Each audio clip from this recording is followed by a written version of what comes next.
Good evening everyone. Crash course का जो first year BMS का जो सेशन है वो आज से हम लोग चालू कर रहे हैं। तो ग्रॉसली ये स्क्रीन आप देख रहे हो हमारी। ठीक है। ठीक है। तो हम लोग एक क्विक आपको जो जो जो लोग हमसे जुड़े हुए हैं उनको सभी को पता है एक्चुअली कि ऑलमोस्ट 100 डेज के अंदर हमें ये सिलेबस कंप्लीट करना है। मतलब उसमें जो भी वीवीआईएम पे टॉपिक आएंगे या सम सॉर्ट ऑफ चीजें रहेगी वो हमें देखनी है। ठीक है। तो मेरा personal strategy F Y B M S के लिए ऐसा रहता है कि एक 4 या 5 दिन आप क्या करो, एनालाइज करो कि what exactly the syllabus is. तो इसमें मैं मोस्टली स्टूडेंट्स को ये यूनिक पब्लिकेशन की एक बुक बताता हूँ। ये आप हार्ड कॉपी भी मंगवा सकते हो, पूना में, बम्बई में, हर जगह ये अवेलेबल है। अमेजोन से भी आ जाती है। तो ठीक है। तो ये इसका सम सॉर्ट ऑफ इसमें आपको क्या रहता है, सिंस 1999 टू 2022, यहाँ से लेके यहाँ तक आपके जो जैसे एमयूएचएस था, उसके पहले बॉम्बे यूनिवर्सिटी थी, यूनिवर्सिटी ऑफ पूना था। तो ये सारी जो एग्जाम्स हुई है इसके आपको मॉडल क्वेश्चंस आपको पता चलेंगे। तो ये मैं क्यों बताता हूँ बच्चों को। ग्रोसली वो 12th स्टैंडर्ड से आए रहते हैं और 12th स्टैंडर्ड से आने के बाद उनमें मन में उनमें एक सब्जेक्टिव पैटर्न के प्रति रुचि नहीं रहती है। तो वो सब्जेक्टिव पैटर्न हम समझ जैसे जितने जल्दी लेंगे उतना जल्दी हम लोग ये करेंगे। तो आज डे 1 है ऑफ आवर क्रैश कोर्स। जो भी बच्चे लाइव हैं वो कुछ क्वेश्चंस पूछ सकते हैं, otherwise monologously I will come to the point that which are the important points and we will study accordingly. तो सबसे पहले है ये बुक का थोड़ा सा इसमें पैटर्न है। अ, देखो, मुंबई यूनिवर्सिटी, कोल्हापुर यूनिवर्सिटी साथ में थे 1995 के करीब करीब। फिर उसके बाद में एमयूएचएस फॉर्म हुआ। एम मतलब समर्स, ओ मतलब विंटर्स। तो ये उसमें कुछ चीजें हैं। तो ये थोड़ा सा ये बुक का इंडेक्स हम लोग देखेंगे।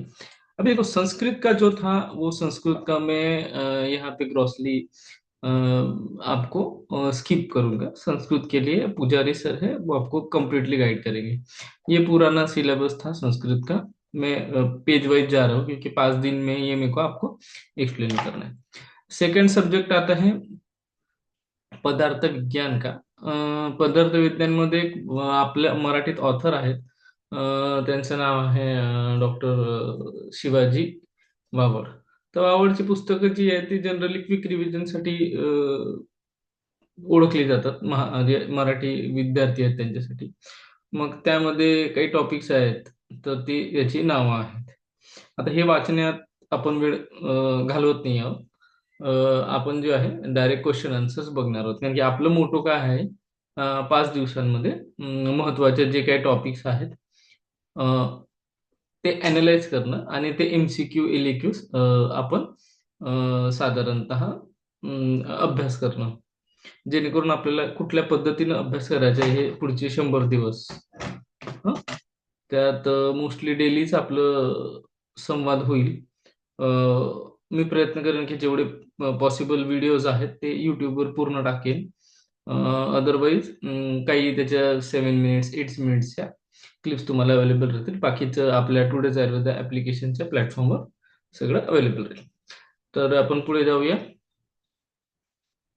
तर हा सगळा सिलेबस आहे. काही जुना सिलेबस आहे आणि काही नवीन सिलेबस आहे. आता त्यांनी मग काय केलं, हे इंडेक्स आहे actually. We are going with the index part. ठीक आहे.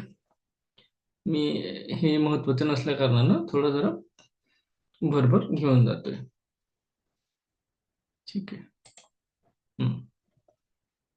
ठीक आहे. ओके. हम्म. आता हा जुना सिलेबस आहे, त्याच्या मागे डिस्ट्रीब्युशन आहे. आता हे पण स्किप करूया. मी सगळं संस्कृत पर्यंत सगळं स्किप करूया. संस्कृत हा जो तुम्ही बघू शकता, हा जो पार्ट आहे हा सर तुम्हाला निश्चितच घेतील.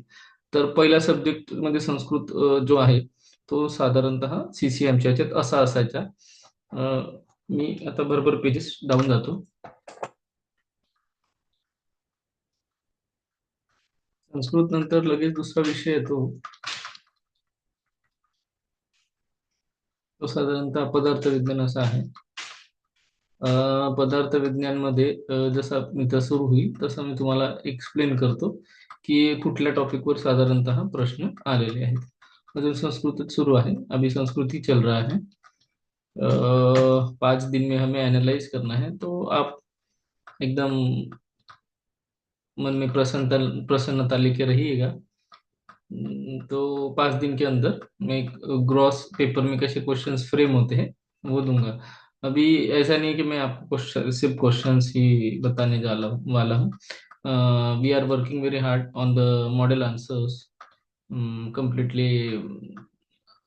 जो ये है उस पे मेरे ख्याल से पुजारी सर भी ज्वाइन हुए हैं. Pujari sir, hello, am I audible? हा हॅलो सर. आवाज येतोय सर? आवाज? हा येतोय, माझा येतोय. हो, येतोय येतोय. हा अ, हा चालू करायचं सेशन? हा. एक 2-3च मिनिटं, फक्त माझी स्लाइड हे करून घेतो. 2च मिनिटं, चालेल तुम्हाला चालेल. इंट्रोडक्शन चालू करा ते. हो हो. तुमची स्लाइड तयार हा. झाली की सांगा. मी म्हणजे कसं आता जो सेशन क्रॅश कोर्सचा आहे बर बर. तो सुरू बर करतोय. बर. तर त्याच्यात पण थोडीशी माहिती देतो. तुमचं झालं की सांगतो. आता बर संस्कृतच चालू आहे, सगळे बर बर. संस्कृतचेच आहेत. हम्म. 5-10 मिनिटं मी आपल्या क्रॅश कोर्स हो हो, बद्दलची माहिती चालू देतो करा की, विद्यार्थ्यांना. चालू करा. पदार्थ, हा, ओके. तो ये जो है ये आपका पदार्थ विज्ञान का यहाँ पे चालू हो जाता है. उसमें मोस्टली क्या है, आयुर्वेद निरूपण के बारे में पूछे जाते हैं. ये सिलेबस का जो पॉइंट है पुराने सिलेबस है. तो हम लोग डायरेक्टली क्वेश्चन पेपर पे जाएंगे. ओके. हाँ. तर साधारणतः जर आपण शिवाजी बाबा या ऑथरचं पुस्तक वाचलं तर त्याच्यात जे काही चॅप्टर्स आहेत त्यानुसार आपण एक 10 मिनिटं बघणार आहोत. नंतर पुजारी सर जे आहेत ते आपलं संस्कृतचं लेक्चर कंटिन्यू करतील आता ह्याच याच्यामध्ये. तर साधारणतः दार्शनिक पृष्ठभूमी पदार्थ विज्ञानची हे त्यांनी विचारलं आहे. ठीक आहे, दार्शनिक पृष्ठभूमी. त्यानंतर पदार्थांचे आयुर्वेदामध्ये काय महत्व आहे असं 1999. ओ म्हणजे साधारणतः ऑड बॅचला आहे हा प्रश्न. आणि पदार्थ विज्ञानचे प्रयोजन काय आहे ते लिहा असं सांगितलं. मोस्टली हे मराठी मध्ये आहे. त्यानंतर योग दर्शनाचे आयुर्वेदामध्ये महत्व. मग हा प्रश्न किती वेळ आलेला आहे? 1, 2. तर साधारणतः पेपर 1च्या पदार्थ विज्ञानामध्ये हे आपल्याला बघायला मिळतं. योग दर्शन तेवढंच महत्वाचं आहे. भरपूर वेळा विचारतात. 2 वेळा आताच आपण बघितलं, 99 आणि 2005 आणि 14 मध्ये विचारले. परत हे एसएक्यू म्हणजे त्यावेळेस बरेच वेळेस 3 मार्काचे एसएक्यू सुद्धा होते. म्हणजे जसे जसे पॅटर्न बदलले. आता आपल्याला 5 मार्काचे एसएक्यू आहे. ठीक आहे. तर हे सगळे एसएक्यूज आपल्याला बघायला मिळतात. आपण आता परत जाऊया. तर न्यायदर्शन, योगदर्शन, पदार्थ विज्ञानाचे ज्ञानाचे प्रयोजन काय आहे, आयुर्वेदिक स्वतंत्र मौलिक सिद्धांत कुठला जो सांगितलाय तो विचारतात. भावपदार्थ कुठले आहेत ते विचारतात. सांख्य दर्शनाचा परिचय द्या असं एक म्हणजे सांख्य दर्शन, न्यायदर्शन, योगदर्शन याच्यावर भरपूर प्रश्न विचारले. सांख्य दर्शन हे आयुर्वेदाच्या जवळचं आहे, त्याच्यामुळे सांख्य दर्शनाचा परिचय असं विचारण्यासाठी 1, 2, 3, 4, 5 5 वेळा विचारलेला आहे. त्याच्यामुळं सांख्यदर्शनावर नेहमी प्रश्न विचारतात आणि हा खूप महत्वाचा टॉपिक आहे. त्यानंतर पदार्थ विज्ञानाची उपयुक्तता आपण वर पण बघितली, तर पदार्थ विज्ञानाचे प्रयोजन काय हे 1999 ला विचारलेला प्रश्न आणि उपयोगिता हा 2000 ला विचारलेला प्रश्न, म्हणजे साधारणतः त्याच माइंडसेटचे त्यावेळेस होते. परत न्यायदर्शनाचं परिचय विचार, त्याच्या आधी न्यायदर्शन 99 ला विचारलेला. त्यानंतर वैशेषिकोक्त गुण कुठले आहेत ते विचारलेले आहे. दर्शन म्हणजे काय याच्याबद्दल विचारलेलं आहे. दर्शनाची व्याख्या, प्रकार हे विचारलेलं आहे बऱ्याच वेळेस. म्हणजे किती दर्शन आहेत, त्याचे कुठले प्रकार, आस्तिक दर्शन, नास्तिक दर्शन, वैदिक, नॉन वैदिक असं जे आपण ज्याला म्हणतो, ज्यांना वेदांनी मांडलेलं आहे असे दर्शन, आणि ज्यांना ज्यांनी वेदाला मानलेलं नाही असे. मग हे सगळ्यात जास्त विचारणारा प्रश्न म्हणजे काय, पदार्थाचे लक्षण, व्याख्या आणि प्रकार. एक म्हणजे 2000, 2001, 7, 8, 7, 14, 15, 17, 20, 14, 15, 16, 17, 18, 21, म्हणजे हा एवढा महत्वाचा प्रश्न आहे की हा मोस्टली विचारला गेलेला आहे. ठीक आहे. तर पदार्थांचे लक्षण, व्याख्या व प्रकार. त्यानंतर नास्तिक म्हणजे जर जर एक्झामिनरला नास्तिक दर्शनापैकी प्रामुख्याने विचारतात तो चार्वाक दर्शन. त्यानंतर औलुक औलुक्य दर्शन म्हणजे हे कसं आहे, आता पर्यायी नाव आहेत, हा one of the odd question पडतो. बऱ्याच विद्यार्थ्यांना माहित नाही की औलुक दर्शन म्हणजे काय. तर असा ट्रिकी क्वेश्चन सुद्धा आपल्याला विचारला जाऊ शकतो. म्हणजे जे पर्याय नाव आहेत त्या पर्याय नावावरून ट्रिकी क्वेश्चन सुद्धा फ्रेम केले जाऊ शकतात. जर तुम्हाला माहितीच नसेल अवलोकी दर्शन काय आहे, तर तुम्ही ते लिहू शकणार नाही आहात. त्यानंतर सांख्यदर्शन, त्याचे साहित्य. त्यानंतर दर्शनाची व्याख्या, नासिक दर्शन कुठले आहेत व त्याचे कर्ते कोण आहेत, असं एक म्हणजे फ्रेम केलंय, 2 क्वेश्चन फ्रेम केलेले. त्यानंतर पदार्थांची संख्या किती, विविध दर्शनानुसार आणि व व्याख्या काय आहेत त्या. अन्नभट्ट कोण होते, म्हणजे हा one of the odd question आहे अन्नभट्टाचा. त्यानंतर वैदिक दर्शन व त्याचे कर्ते किती आहेत, कुठले आहेत ते. समवाय पदार्थ कुठले आहेत, आयुर्वेद दर्शन जे आपण सांख्य दर्शनाशी साधर्म्य मानतो, फक्त ईश्वर तत्व आयुर्वेदाने मानलेलं आहे त्याच्यात ऍडिशनल. मग सांख्यांची दुःखे, असा एक ऑड क्वेश्चन आहे, शक्यतो असं विचारलं जात नाही सध्या. बुद्ध दर्शनाची तत्वे सांगा, असं जे 2 चार्वाक दर्शन, जैन दर्शन आणि बुद्ध दर्शन असे सांगितले, तर त्याला बौद्ध दर्शनाची तत्वे सांगा असा एक प्रश्न तुम्हाला विचारू शकतात. चार्वाक दर्शन वर्पण झालेलं आहे, त्याला परत त्यांनी विचारले सिद्धांत सांगा. त्यानंतर चरक संहिते प्रमाणे पदार्थांचे वर्णन करून क्रम लिहून दर्शनांपेक्षा क्रम भिन्नतेचे कारण लिहा. म्हणजे हे आणि चरक संहिता याच्यात कसा फरक आहे ते एक लिहायचे आहे. परत तेच तोच प्रश्न कंबाईन केले, पदार्थाची व्याख्या लिहून भावपदार्थांचे प्रकार लिहा. त्यानंतर शास्त्रात वर्णित त्रिविध लक्षण दोषांचे वर्णन करा. त्यानंतर दर्शन शब्दाची व्याख्या लिहून अस्तिक दर्शनाचे प्रकार लिहा. आधी बघितलेलं आपण, मी परत अनोटेशन सुरू करतो. आपण आधी बघितलं नास्तिक दर्शन, जसं नास्तिक दर्शन विचारतात तसं आस्तिक दर्शन पण त्याचे प्रकार पण एकदा विचारलेले आहेत.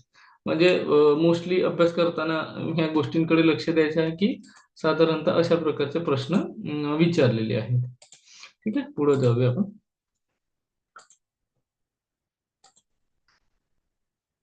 त्यानंतर आहे सत्कार्यवाद. सत्कार्यवाद हा बऱ्यापैकी विचारला गेलेला वेळ आहे. त्यानंतर नास्तिक दर्शन म्हणजे काय व ते कोणते आहेत ते पण आधी म्हणजे तोच फिरून फिरून प्रश्न विचारलेला आहे. विविध दार्शनिक मतानुसार पदार्थांचे विभाजन, संख्या असं विचारलेलं आहे. त्यानंतर वैशेषिक अनुसार महाभूत उत्पत्ती हा एक ऑड क्वेश्चन आहे आणि असा विचारल्या गेलेला आहे. असा शक्यतो विचारला जात नाही, म्हणून याला ऑड असं पण म्हटलेलं आहे. षडदर्शन कोणते व त्यांचे कर्ते, हा पण एक ऑड क्वेश्चन आहे. म्हणजे 6 सालचे क्वेश्चन दोन्ही ऑडच होते. त्यानंतर वैशेषिकानुसार गुणांचं वर्णन, सांख्यांचं साहित्य, योगाची 4 पदे व अष्टांग कुठली आहेत ती, मग कनाद महर्षी म्हणजे हा यांच्याबद्दल शॉर्ट नोट लिहायला. असा प्रश्न म्हणजे विचारला की मोस्टली पूर्ण माहिती पाहिजे त्यांच्याबद्दल. तर असे जे काही टॉपिक्स आहेत हे आपल्याला भुजकाळात टाकणारे असतात. त्याच्यानंतर आयुर्वेदानुसार सृष्टी उत्पत्ती हा टॉपिक क्रिया रचना संहिता आणि मोस्ट प्रॉब्ली पदार्थ विज्ञान याच्यामध्ये विचारले जातं. त्यानंतर लोकायत दर्शन हा पण एक ऑड क्वेश्चन आहे. जसं आपण औलुक्य दर्शन बघितलं पर्यायी नावानुसार, तर हा एक ऑड क्वेश्चन आहे आणि असे ऑड क्वेश्चन तुम्हाला कधी कधी मध्ये मध्ये बघायला मिळतात. त्यानंतर आयुर्वेदानुसार महाभूत उत्पत्ती सृष्टी उत्पत्ती महाभूत उत्पत्ती एकच नाण्याच्या दोन बाजू. ठीक आहे, मी हे बंद करतोय परत. त्यानंतर आहे जैन दर्शनानुसार ज्ञानाचे प्रकार लिहा असं प्रामुख्याने विचार. अष्टांग योगाचे वर्णन करा हा प्रश्न बऱ्याच वेळेस आपल्याला विचारतात. त्यानंतर षडदर्शन कोणते ते सांगून त्याचे कर्ते जे काय आहेत ते लिहायला सांगितले. त्यानंतर नास्तिक दर्शनाचं स्पष्टीकरण त्याने विचारलेलं आहे. त्यानंतर दर्शन व्याख्या व प्रकार असं त्याने विचारलेलं आहे. त्यानं न्यायशास्त्राप्रमाणे क्रमाचे प्रकार साधारण किती आहेत ते विचारलेले आहे. नंतर शास्त्राचे त्रिविध प्रवृत्ती हा पण एक असा जो प्रश्न आहे हा पण बऱ्यापैकी ऑड प्रश्न आहे. शास्त्राची त्रिविध प्रवृत्ती हा प्रश्न कसा आहे की हा साधारणतः तुम्हाला भूतकाळात पडणारा अगदी न आठवणारा अशापैकी एक प्रश्न येतो. नंतर न्याय दर्शनोक्त पदार्थ किती आपण वर झाले. हा अजून एक ऑड क्वेश्चन आहे. विच तरंग न्याय विच तरंग न्याय जे आहे म्हणजे ज्याप्रमाणे पाण्यात एखादा आपण दगड फेंकलाय किंवा हमने पानी में अगर पत्थर डाले तो जिस प्रकार वेव्स फॉर्म होते हैं उस प्रकार का ही उसका एक एक्सप्लेनेटरी पार्ट है. उसी को विची तरंग न्याय बोलते हैं. तो ये पहले इसमें नॉन क्लिकेबल है, मतलब आपको कंफ्यूज हो जाओगे कि ये है क्या, वही पूछा क्या है. तो ऐसे भी क्वेश्चंस एमयूएचएस में आपको देखने को मिलते हैं. उसके बाद आया है बौद्ध दर्शन. उसके बाद पदार्थ विज्ञान, पदार्थ लक्षण आणि षट पदार्थ हा पण विचारलेला आहे. प्रशस्त पादाबद्दल पण विचारलेला आहे. त्यानंतर योग दर्शनाचा परिचय म्हणजे आधी पण बघितला 7-8 वेळा होता, आता परत 3-4 वेळा. हे महत्वाच्या गोष्टी आहेत. त्यानंतर पाकजोत्पत्ती सिद्धांताचे आयुर्वेदीय महत्व लिहा. त्यानंतर लोकायतन दर्शन परत हा पण असाच ऑड क्वेश्चन आपल्याला बघायला मिळतो. आपण असा ऑड बघायला मिळतो. ठीक आहे. त्यानंतर आस्तिक दर्शन आणि दर्शनकार. नंतर वैशेषिक दर्शनाचे सिद्धांत. त्यानंतर आयुर्वेदाचे प्रयोजन लक्षणे हे तर आपल्याला माहितीच आहे. त्यानंतर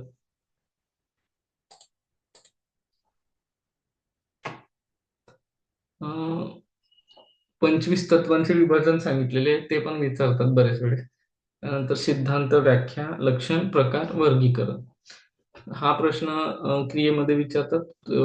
त्याच्यात मग सामान्य विशेष सिद्धांत वगैरे आपण बऱ्याच वेळा बघतो. तसं ते सिद्धांताची व्याख्या काय, त्याचे लक्षण आणि प्रकार यांचे वर्गीकरण 1 2 3 4 5 6 वेळा आतापर्यंत झालेला आहे. त्यानंतर वैशेषिक दर्शन आस्तिक नास्तिक दर्शनाचे प्रणेते कुठले याच्याबद्दल. त्यानंतर दर्शन लक्षण प्रकार मीमांसा दर्शन पद पदार्थाचे अर्थ वैशेषिक दर्शनाचा परिचय व सिद्धांत. त्यानंतर सांख्य दर्शनानुसार 24 तत्वे कुठली अशाबद्दल पण विचारले जातात. आयुलक्षण व हितायु याच्याबद्दलची माहिती आणि त्रिगुणा. मी आता रेकॉर्डिंग पॉज करतोय. याच्यानंतरचे सेशन संस्कृतचे सर कंटिन्यू करतील. ठीक आहे, चालेल.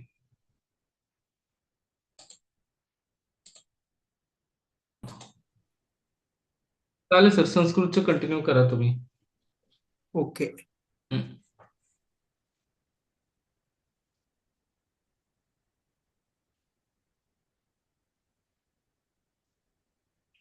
येतोय सर, ऐकू येतोय. ओके. हम्म. कल तक हमने प्रयोग कितने हैं कैसी है वो हमने देखा. तो कर्तरी प्रयोग कैसा होता है, कर्तरी पर प्रयोग में कर्ता कैसा रहता है, कर्म कैसा रहता है, क्रियापद कैसा रहता है, वो कल सब हमने देखा. सिर्फ उसका रिवीजन करके प्रयोग परिवर्तन कौन से वाक्य का कौन से वाक्य से करना आ सकता है. और क्वेश्चन आने के बाद हमें पहले प्रयोग पहचानना है और उसके बाद वो प्रयोग कौन से प्रयोग में कन्वर्ट हो सकता है वो जान के ही प्रयोग का आंसर लिखा तो ही आपका आंसर बराबर आ जाएगा. तो इसीलिए कर्तरी प्रयोग में कर्तृपद प्रथमा विभक्ति में रहता है, कर्मपद द्वितीय विभक्ति में रहता है, क्रियापद परस्मैपदी भी रहेगा, आत्मनेपदी भी रहेगा, और कर्तृपद के अनुसार, जैसा कर्तृपद का लिंग वचन है उसके अनुसार ही क्रियापद का रूप एक वचन, द्विवचन, बहुवचन ऐसा रहेगा। कर्ता वाक्य में कर्ता को प्रधानता दी जाती है।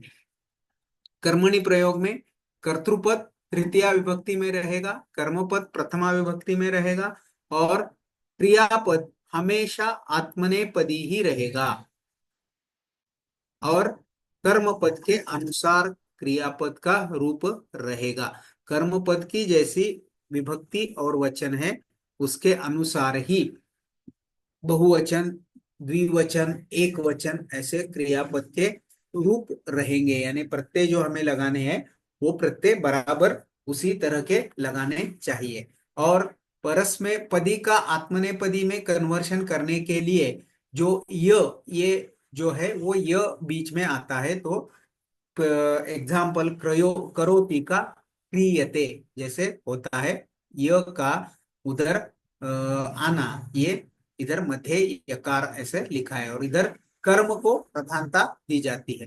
भावे प्रयोग में कर्तृपद तृतीय विभक्ति में ही रहता है, तो हमें कर्मणि प्रयोग और भावे प्रयोग में क्या फर्क रहता है वो जान लेना जरूरी है, क्योंकि कर्तृपद प्रथमा विभक्ति में रहेगा तो हमें कर्तरी प्रयोग है मालूम पड़ जाएगा, लेकिन कर्मणि प्रयोग और भावे प्रयोग में कर्तृपद तृतीया विभक्ति में ही रहता है, लेकिन भावे प्रयोग में कर्मपद नहीं रहता। कर्मणि प्रयोग में कर्म पद रहता है और वो प्रथमा विभक्ति में होता है। ये सबसे इंपॉर्टेंट डिफरेंस जो है वो हमें याद में रखना चाहिए। कर्तृपद तृतीया विभक्ति में दोनों में ही रहता है, लेकिन भावे प्रयोग में क्रिया को प्रधानता दी जाती है, इसलिए कर्म नहीं रहता। और क्रियापद का भी रूप एक पहचान हो सकती है, भावे प्रयोग और कर्मणि प्रयोग में आत्मनेपदी ही रहता है भावे प्रयोग में, लेकिन वो हमेशा प्रथम पुरुष एक वचन में ही रहता है, उसमें कर्ता के अनुसार उसका ये बदलता नहीं, क्योंकि उसको यहाँ क्रिया को प्रधानता दी जाती है। ये भावे प्रयोग और कर्मणि प्रयोग में सबसे इंपॉर्टेंट जो डिफरेंस है वो हमें मालूम होना चाहिए। तो इसके बाद हम कौन से वाक्य का कौन से वाक्य में परिवर्तन कर सकते हैं, ये सबसे इंपॉर्टेंट है। प्रयोग पहचानने के बाद भी हमें वो प्रयोग कौन से वाक्य में कन्वर्ट हो सकता है ये हमें मालूम होना चाहिए। तो कर्तरी प्रयोग सबसे इंपॉर्टेंट है, क्योंकि यहाँ आत्मनेपदी भी क्रियापद आ सकते हैं, परस्मैपदी भी क्रियापद आ सकते हैं, इसीलिए कर्तरी प्रयोग यहाँ बीच में लिखा है। और कर्तरी प्रयोग सकर्मक धातु का भी होता है, अकर्मक धातु का भी हो सकता है, इसीलिए कर्तरी प्रयोग को ज्यादा महत्व दिया जाता है। कर्मणि प्रयोग सिर्फ सकर्मक धातुओं का ही होता है, भावे प्रयोग अकर्मक धातु का ही होता है। तो कर्तरी प्रयोग का कर्मणि प्रयोग में कन्वर्शन हो सकता है, कर्मणि प्रयोग का कर्तरी प्रयोग में कन्वर्शन हो सकता है, कर्तरी प्रयोग का भावे प्रयोग में परिवर्तन हो सकता है, भावे प्रयोग का कर्तरी प्रयोग में परिवर्तन हो सकता है। कर्मणि प्रयोग का भावे प्रयोग में, भावे प्रयोग का कर्मणि प्रयोग में कभी भी परिवर्तन नहीं होता। भावे प्रयोग अकर्मक धातुओं का होता है, कर्मणि प्रयोग सकर्मक धातुओं का होता है। तो ऊपर कर्तरी टू कर्मणि, कर्मणि टू कर्तरी हो सकता है, कर्तरी टू भावे हो सकता है, भावे टू कर्तरी हो सकता है, लेकिन कर्मणि टू भावे, भावे टू कर्मणि ये कभी नहीं होता। ये ध्यान में रखना जरूरी है। प्रयोग पहचानने के बाद वो प्रयोग का परिवर्तन जो करना है वो परिवर्तन बराबर होना चाहिए, ये सबसे इंपॉर्टेंट स्टेप यहाँ है। तो कौन सा प्रयोग कौन से प्रयोग में परिवर्तित हो सकता है ये जानने के बाद हम प्रयोग परिवर्तन के स्टेप्स देखेंगे। तो सबसे पहले याद रखो, कर्तरी प्रयोग का कर्मणि में भी हो सकता है, भावे में भी हो सकता है, लेकिन कर्मणि प्रयोग में सकर्मक धातुएं रहती है, भावे प्रयोग में अकर्मक धातुएं रहती है। ये सबसे इंपॉर्टेंट बात, ध्यान लेना जरूरी है। कर्मणि प्रयोग कर्तरी में प्रयोग परिवर्तित हो सकता है, भावे प्रयोग कर्तरी में प्रयोग परिवर्तित हो सकता है, लेकिन कर्मणि भावे भावे कर्मणि ये परिवर्तन नहीं होता। कभी कभार आपको ऐसे क्वेश्चंस आ सकते हैं जिसका प्रयोग परिवर्तन नहीं हो सकता, वो वाक्य वैसा ही लिखना पड़ता है। ये सबसे इम्पोर्टेंट जरूरी इसमें ध्यान लेना है। तो आज हम प्रयोग परिवर्तन के क्या क्या स्टेप्स है, पहले सबसे पहले क्या करना है, कर्तृपद, क्रियापद और कर्मपद, इनका पहचानना सबसे इम्पोर्टेंट है। अगर वो नहीं पहचाने तो हम ये प्रयोग कौन सा है वो हम जान नहीं सकते। ये सबसे इम्पोर्टेंट है। तो पहला स्टेप है कर्तापद, कर्मपद और क्रियापद, ये हमें पहचानना। कर्ता की पहचान कैसी रहेगी, प्रथमा विभक्ति में कर्तरी प्रयोग में रहेगा, तृतीया विभक्ति में कर्मणि प्रयोग में रहेगा और भावे प्रयोग में रहेगा। ये सबसे इंपॉर्टेंट है। तो यहाँ वाक्य में हमें कर्ता पद जो प्रथमा विभक्ति के शब्द है वो हमें अगर मालूम रहते हैं तो हम आसानी से कर्तरी प्रयोग है या कर्मणि प्रयोग है या भावे प्रयोग है ये पहचान सकते हैं, क्योंकि हमें प्रथमा टू सप्तमी सभी शब्द के रूप मालूम होने चाहिए। ये सबसे इंपॉर्टेंट है, इसीलिए शब्द रूप धातु रूप ये सबसे इंपॉर्टेंट है और इसके लिए आपका सेल्फ प्रैक्टिस जरूरी है। कर्मपद कर्तरी प्रयोग में द्वितीय विभक्ति में रहेगा, कर्मणि प्रयोग में वो प्रथमा विभक्ति में रहेगा और भावे प्रयोग में वो नहीं रहेगा। कर्म पद में कर्मणि प्रयोग में सकर्मक धातुएं मोस्टली रहती है, ये सबसे इंपॉर्टेंट है। तो क्रियापद में सकर्मक धातुओं का ही प्रयोग कर्मणि प्रयोग में होता है। और क्रियापद पहचानने की रीत बहुत आसान है। जो हमें लकार, जो पंच लकार है वो पंच लकार मालूम होने चाहिए।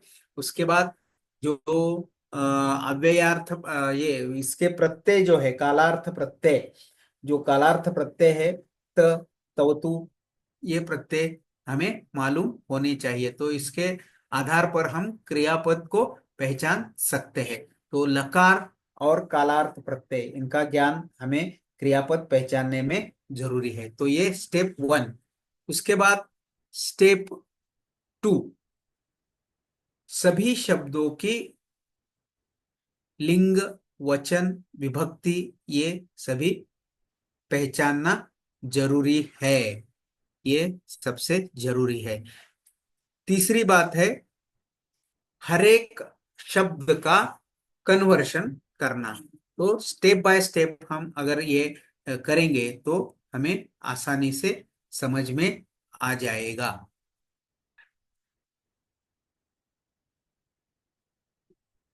तो इधर प्रयोग सूत्र का परिवर्तन ये दिया हूं।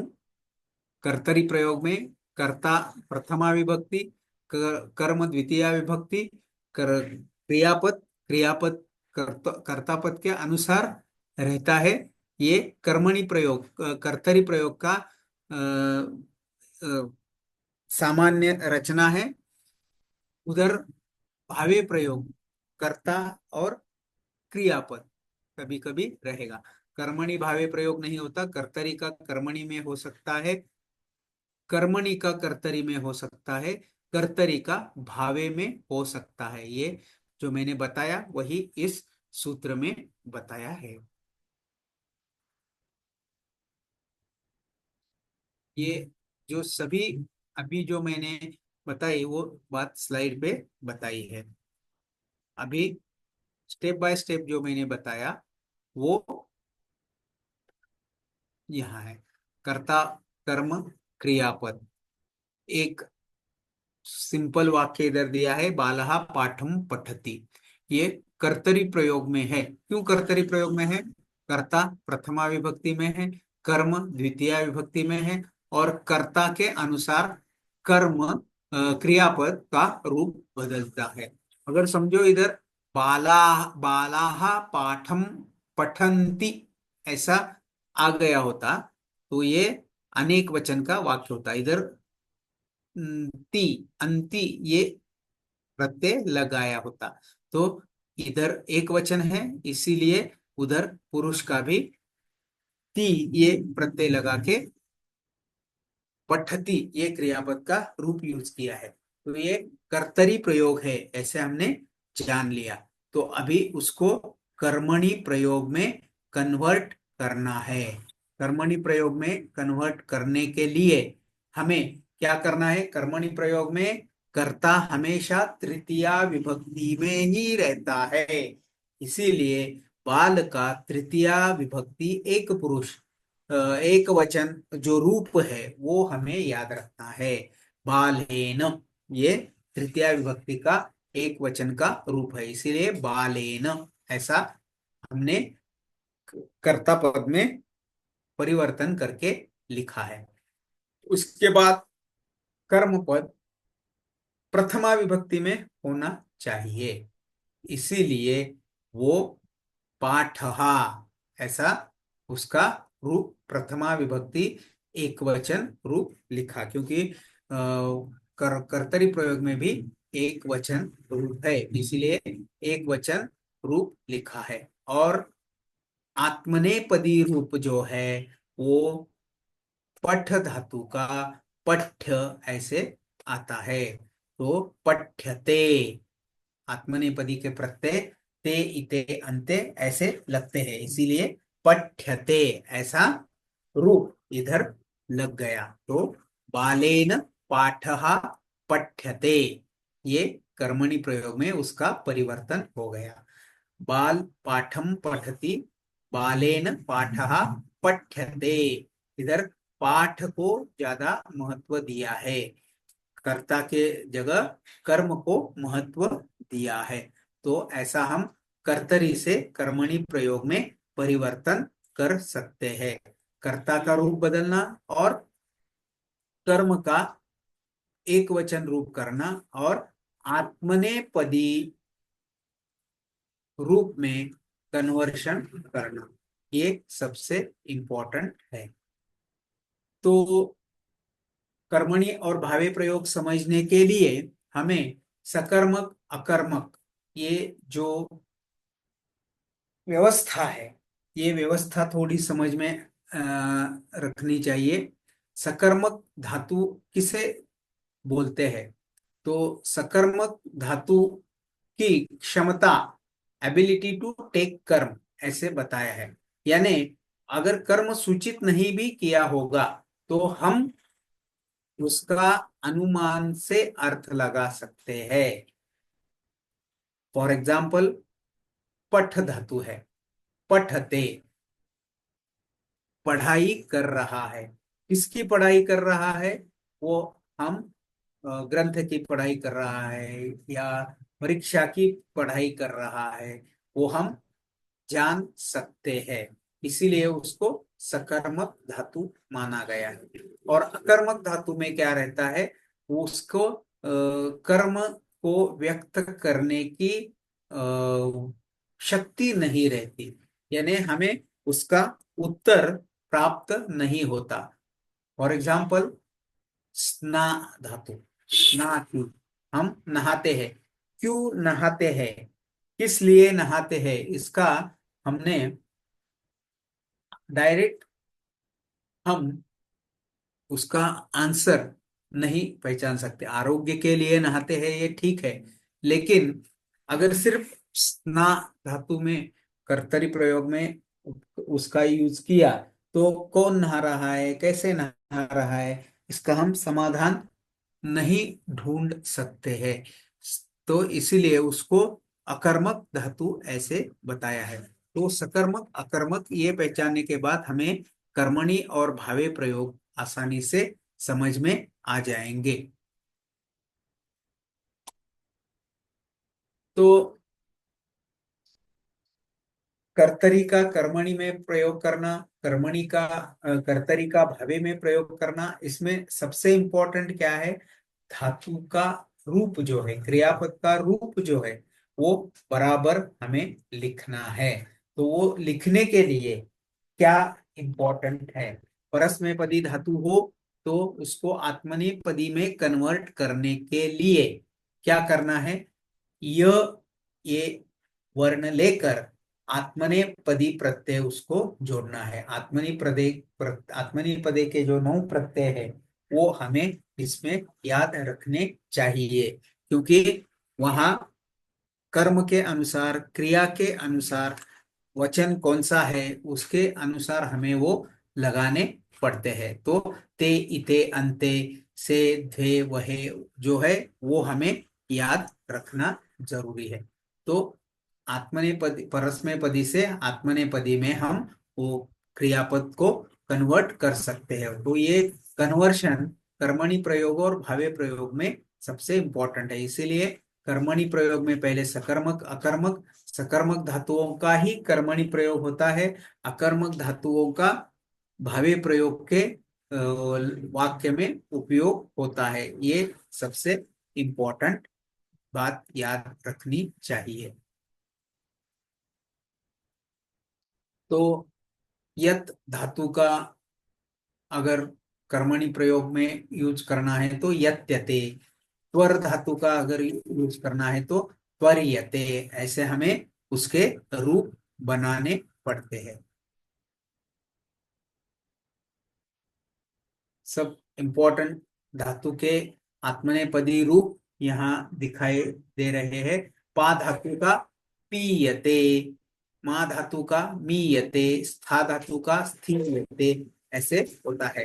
तो अकारांत अगर धातु रहेगा तो उसमें दीर्घ इकारांत परिवर्तन होता है। पा का दीर्घ इकारांत पी, मा का दीर्घ इकारांत मी, स्था का दीर्घ इकारांत स्थि, ऐसे परिवर्तन होने के बाद बीच में य अक्षर और ते, ये प्रत्यय लगाना, ये इंपॉर्टेंट है। अगर धातु इकारांत या उकारांत रहेगा तभी भी दीर्घ इकारांत में ही उसका परिवर्तन हो जाएगा। फॉर एग्जाम्पल अगर जी धातु है तो जयति, ऐसा उसका परस्मैपदी रूप तैयार होता है, और आत्मनेपदी रूप में कन्वर्ट करने के लिए उधर जीयते, ऐसा उसका यूज करना है। कर्मणि प्रयोग में उसका जीयते, भावे प्रयोग में जीयते, ऐसा उसका यूज हो जाएगा। भू धातु जो हमेशा फेमस रहता है, भवती, ये उसका परस्मैपदी रूप है, आत्मनेपदी रूप है। पूयते, ये ध्यान में रखना जरूरी है। जहां य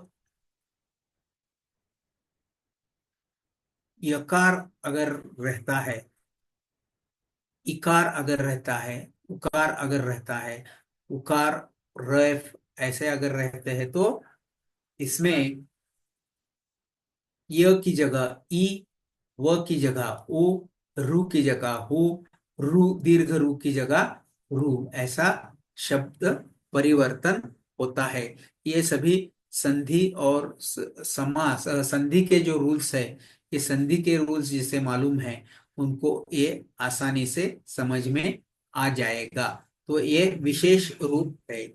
यजति अगर ये रह गया तो इज्जते, ऐसे रूप हमें परिवर्तन करना जरूरी है। ये सबसे इंपॉर्टेंट बात यहाँ याद रखो। इधर सब एग्जाम्पल दिए हैं, वो थोड़ा देख लो, आपके बुक में भी है।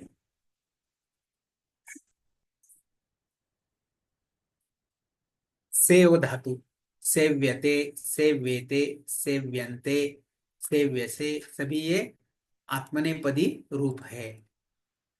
लिख धातु, लिख्यते, लिख्येते, लिख्यन्ते, ऐसे इसके रूप है। तो ये कर्मणि प्रयोग में सबसे इंपॉर्टेंट याद रखना है। भावे प्रयोग में क्या होता है, क्रिया का संबंध कर्ता से नहीं होता है। कर्ता हमेशा तृतीया विभक्ति में रहता है। भाववाच्य में कर्मपद नहीं रहता। क्रिया कर्मवाच्य की तरह ही आत्मनेपदी ही होती है, लेकिन क्या रहती है, प्रथम पुरुष एक वचन ही होती है। जैसा बालकः क्रीडते, ऐसा अगर वाक्य कर्तरी प्रयोग में हमने किया तो उसका परिवर्तन करने के लिए बालकेन क्रीड्यते, बालके ही क्रीड्यते, ऐसे वचन और पुरुष के अनुसार हमें उसको परिवर्तन करना जरूरी है। ये सबसे इम्पोर्टेंट बात याद रखना है। तो कर्तरी प्रयोग का परिवर्तन भावे प्रयोग में हो सकता है, भावे प्रयोग का परिवर्तन कर्तरी में हो सकता है, लेकिन कर्तरी प्रयोग सिर्फ अकर्मक धातु में ही होता है। जैसे कि क्रीड धातु, बालक क्यों खेलता है, किसके लिए खेलता है, वो व्यायाम के लिए खेलता है ये हमें मालूम है, लेकिन हम उसका आसानी से उत्तर नहीं दे सकते। बालकः रोदती, रोता है, तो क्यों रोता है, इसके लिए बहुत से शंकाएं और बहुत से आंसर्स हो सकते हैं। कुछ ठोस आंसर, यानी हमारी शंका का समाधान तुरंत नहीं हो सकता, उनको हम अकर्मक बोलेंगे, और जिसका तुरंत समाधान होता है उसको सकर्मक बोलेंगे। सिंपल समझने के लिए इजी ट्रिक इसमें याद रखना। अगर हमें व्याकरण को कुछ ज्यादा यूज नहीं करना आता तो लॉजिक के ऊपर भी हम डिसाइड कर सकते हैं, ये सबसे इम्पोर्टेंट है।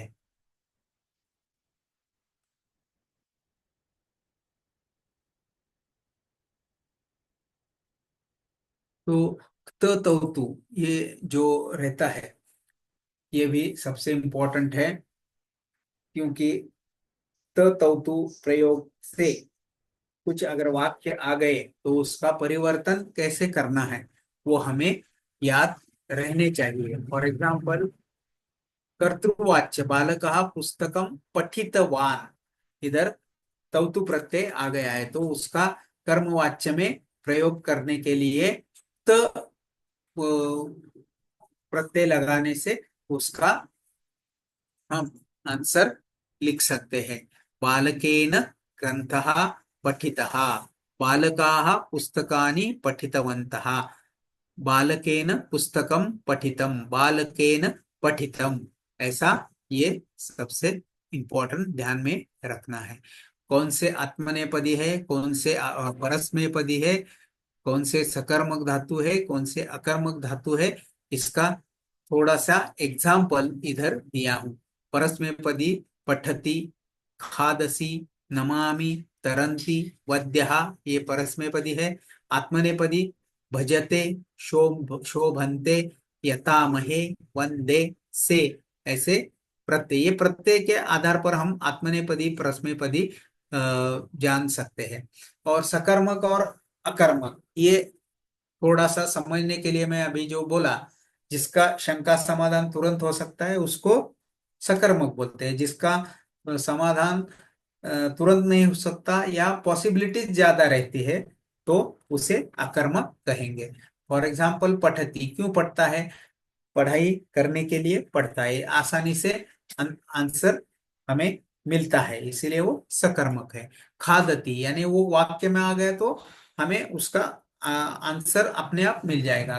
किम खादती, क्यों खा रहा है, भूख लगी है इसीलिए खा रहा है। नमति, देव के लिए नमन कर रहा है। पीबती, प्यास लगी है इसलिए पानी पी रहा है। पश्यति, दिख रहा है इसलिए देख रहा है।